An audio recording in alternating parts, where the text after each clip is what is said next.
వాళ్ళకి ఏమైనా న్యాయం జరుగుతుందేమనే ఉద్దేశంలో భాగంగా దాన్ని అనిండొచ్చు అని ఎందుకు అనుకోకూడదు? దాన్ని ఎందుకు సీరియస్ గా తీసుకోవాలా? అవును, వాళ్ళందరినీ థియేటర్ నలుగురు ఐదుగురు పెద్దలు ఉంటారు కదా, వాళ్ళు పిలిపించుకొని కూర్చోబెట్టి మళ్ళీ వస్తాను పరిష్కరించవచ్చు కదా. పరిష్కరించడానికి ఎందుకు మీరు ముందుకు రైట్. ప్రభుత్వం ఏమంటుందో ఇందా ఒకసారి సంపత్ గారు మాట్లాడతారు. మోహన్ రెడ్డి గారు అదే మీలాంటి వాళ్ళకండి గత ప్రభుత్వంలో మీకు బెదిరించినా పట్టించుకునే దాఖలాలు లేవు. ఈ ప్రభుత్వం మీరు చెప్పినట్టుగా సినిమా ఇండస్ట్రీకి సంబంధించినటువంటి పవన్ కళ్యాణ్ గారిని డైరెక్ట్ ఎవరైనా కలవచ్చు, ఎవరైనా మాట్లాడచ్చు, దానికేం లేదు. మీరు బెదిరింపు ధోరణితో పెడితేనే సమస్య పరిష్కారం. మోహన్ రెడ్డి గారు సినిమా మోహన్ రెడ్డి గారు ఒక నిమిషం మోహన్ రెడ్డి గారు ఆయన మాట్లాడండి. మోహన్ రెడ్డి గారు మీరు చూపించిన గొడ్డలి సినిమాలు, కోడికత్తి సినిమాలు అన్ని కూడా చూసామండి.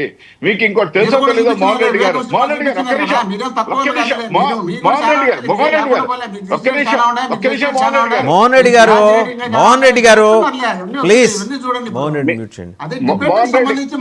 గారు మీరు ఆగండి. మోహన్ రెడ్డి గారు మీరు దయచేసి ఆగండి. ఆయన let him complete. Mohan Reddy గారు వ్యంగ్య సినిమాలు తీసిన మీరండి, మీరు మళ్ళీ మాట్లాడదు, మీ ప్రభుత్వమే తీసింది. కానీ ఒక్క విషయం చెప్తున్నాను మీకు, ఇక్కడ మీరు ఏదైతే సినిమా పరిశ్రమ గతంలో మీరు పెట్టిన ఇబ్బందులంతా చూసిన వ్యక్తులు, ఇప్పుడు మీకు అనుకూలంగా ఉన్నటువంటి ప్రభుత్వం ఏదైతే సినిమా వాళ్ళని ఇబ్బంది పెట్టకుండా గౌరవంగా చూసుకునే ప్రభుత్వాన్ని మీరు గౌరవ సూచితంగా కలిసి ఉంటే తప్పేంటి అని మాట్లాడు. దానికి ఏంది తప్పేంది? ఒకటి. రెండోది, మీరు చేసిన అవమానాలు, మీరు చేసిన అన్ని మీరే సోషల్ మీడియాలో పెట్టి, మీరే టీవీల్లో బ్లాస్టులు చేసి ఆ పెద్ద వ్యక్తుల్ని నమస్కారాలు పెడతా ఉంటే నమస్కారానికి ప్రతి నమస్కారం కూడా పెట్టడం మా బాస్ అన్నట్టు మీరే చెప్పి, ఇక్కడ మీకు ఒక విషయం మీకు అర్థం కావడం లేదు మీకు రెడ్డి గారు, మోహన్ రెడ్డి గారు, ఒక్క నిమిషం. మీకు శత్రువులు ఎవరు లేరండి. ఎందుకంటే 2019లో మీకు వేసిన ఓట్లు, మీకు వచ్చిన సీట్లు అన్ని చూసామండి. మీ శత్రువులు ఏంటంటే మీ నోళ్ళు, మీ చేష్టలే, మీ ప్రవర్తనే మీకు శత్రువులు. మీరు అది ఇంకా తగ్గించుకోవడంలా, అది తగ్గించుకోండి, కొద్దిగా తగ్గించుకోండి. ఎందుకంటే గతంలో మీరు చేసిన తప్పుల్ని కనీసం ఇప్పటికి కూడా ఒప్పుకోలేకపోతే ఇంకెందుకా మీరు ఎందుకు మాట్లాడుతున్నారు? పవన్ కళ్యాణ్ గారు ఇప్పుడు మాట్లాడిన లెటర్లో ఏమన్నా మీ గురించి చెప్పాడా? గత ప్రభుత్వంలో ప్రవర్తించే విధానాన్ని చెబుతూ, సినిమా ఇండస్ట్రీ చేసిన అవమానాన్ని చెబుతూ, ఇప్పుడు ఆ విధంగా లేదు కదా, సహకరించడానికి రెడీగా ఉన్నావు, ఏదైనా మాట్లాడచ్చు, సంఘటితంగా రండి అని చెప్తే మీరెందుకు బుధాలు తవ్వుకుంటున్నారు? మీరెందుకు మాట్లాడుతున్నారు? మీరు చేసిన అవమానాలు ఎవరు చూడలేదా? రాష్ట్ర ప్రజలు, తెలుగు ప్రజలందరూ చూశారు.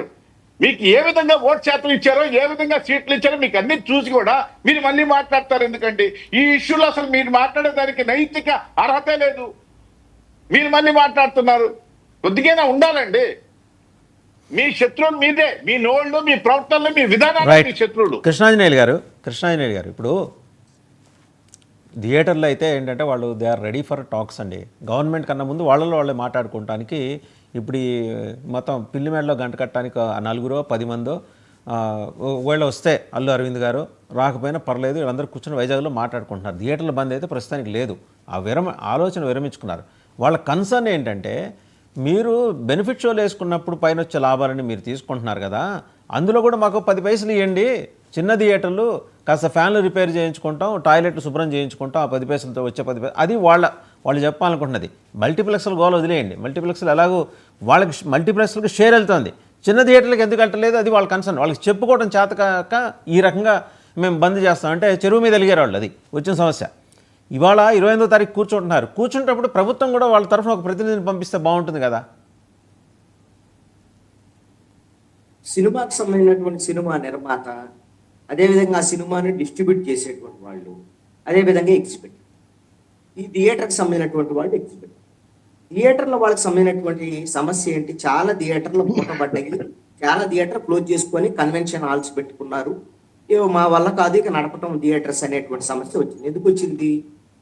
ప్రభుత్వం వైపు నుంచి చేసేటువంటి ట్యాక్సెస్, కరెంటు బిల్లులు, వాటిని కట్టలేనటువంటి పరిస్థితులు, ఇవన్నిట్లో నేపథ్యంలో నడపలేనటువంటి పరిస్థితుల్లో ఏం చేశారు అని అంటే, దీన్ని అవకాశంగా తీసుకున్నటువంటి కొంతమంది నిర్మాతలు లేదా అల్లు అరవింద్ లాంటి వాళ్ళు, మిగతా దిల్ రాజు లాంటి వాళ్ళు ఏం చెప్పారు, మీరు నడపలేకపోతే మాకు ఇచ్చేయండి, మాకు ఇచ్చేస్తే మేము నడుపుతాం అని ఈ 4 లేకపోతే 10 మందో మొత్తం థియేటర్లని లీజుల పేరుతో తీసుకొని, దీన్ని నడిపేది ఎవరు? మళ్ళీ లీజుకి ఇచ్చినటువంటి అసలు ఓనరే నడుపుతాడు పాపం. అసలు ఓనర్ అతను, కానీ అతను వెళ్ళి కూర్చొని ఎవరికో లీజ్ ఇచ్చి పనిచేసినట్టు నడపాల్సినటువంటి దౌర్భాగ్యమైనటువంటి పరిస్థితి అన్నమాట. సమస్య అది తీవ్రమైనటువంటి సమస్య.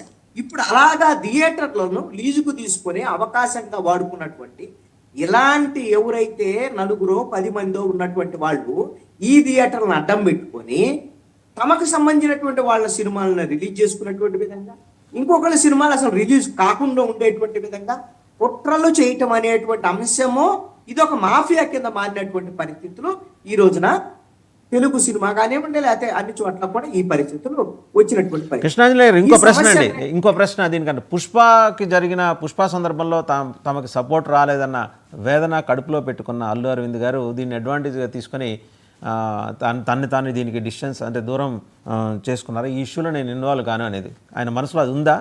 పుష్ప అప్పుడు మాకు ఎవరూ సహకరించలేదు, ఇప్పుడు వచ్చి మాత్రం మేము ఎందుకు మాట్లాడాలనే పద్ధతిలో ఆయన ఏమన్నా మాట్లాడి ఉండే అవకాశం ఉందా? అలాంటివి కూడా సోషల్ మీడియాలో ఆ